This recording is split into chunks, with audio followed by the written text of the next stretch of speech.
The ice-cold hand. The first touch.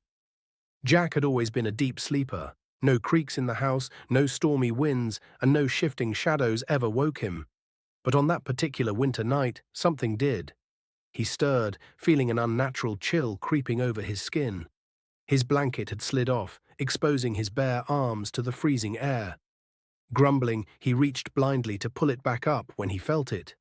A hand. It wasn't his own. It wasn't warm. It wasn't alive. Jack's heart nearly stopped. The hand was cold, ice-cold, as if it belonged to a corpse.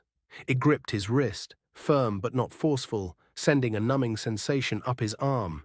Jerking up in bed, he gasped and yanked his arm away, scrambling to turn on his bedside lamp. The dim glow flickered on, revealing nothing. His room was empty, his breathing was ragged, his pulse hammering. He examined his wrist. The skin was pale, almost bluish, as if frostbitten. He rubbed it, trying to shake off the lingering chill, but it refused to fade. Then he noticed something even more disturbing. The window. It was open. He had locked it before going to bed, he was sure of it. A shiver, this time not from the cold, ran down his spine. The whisper in the dark. The next morning, Jack tried to convince himself that it had been a dream. Maybe the cold had played tricks on his mind. Maybe he had left the window open without realizing it. But the bruises on his wrist told a different story.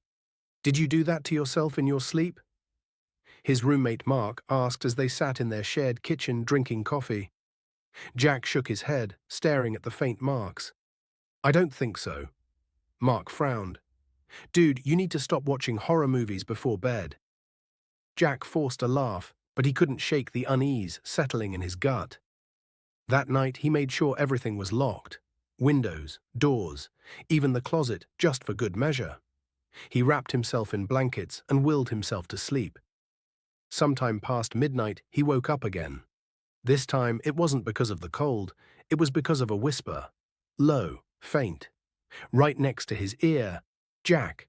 His body stiffened. He didn't dare turn. He barely even breathed. The room was dark, save for the faint glow of his alarm clock. He could see the outline of his furniture, the slight movement of the curtains from the heater's breeze. But the whisper, it had been real. Then he felt it again. The hand. This time it didn't grab his wrist. It rested gently on his shoulder. Cold, deathly cold. His body reacted before his brain could catch up. He threw himself off the bed, hitting the floor with a painful thud. Scrambling up, he flicked on the lamp. Nothing. The air was still, the room was empty, but the feeling of that hand lingered on his skin. The footsteps in the snow. Jack didn't sleep the rest of the night. He sat upright, staring at the door, half expecting it to open on its own. The whisper, the touch. It was too real to be a nightmare. By morning, he had made up his mind. He needed to know what was happening.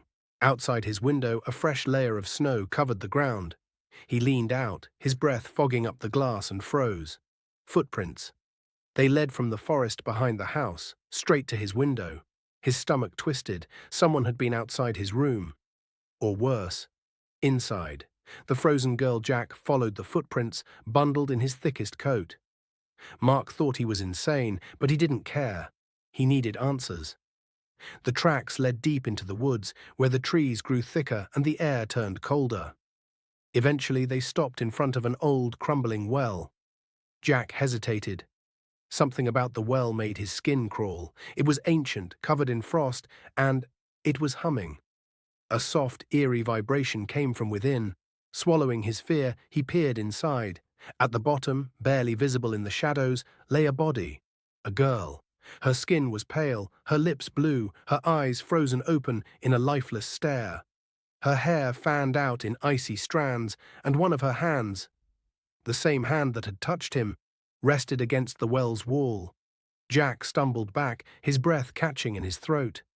He knew this girl. She was Emily Carter, a girl who had vanished 10 years ago. The ghost's warning. Jack ran back home, his mind racing. The police were called, and soon the news spread. Emily Carter had been found after a decade of being presumed dead. But that night, Jack knew it wasn't over. At exactly 3 a.m., he woke up, heart pounding. He wasn't alone. Standing at the foot of his bed was Emily. She was still pale, still frozen, but her eyes moved. "He's still here," she whispered. "He's still waiting." Jack's breath hitched. Who? But she was already fading, turning into a mist of ice and sorrow. Her voice, however, lingered. The man in the well. The man in the well. Jack didn't sleep again. He spent the next day researching.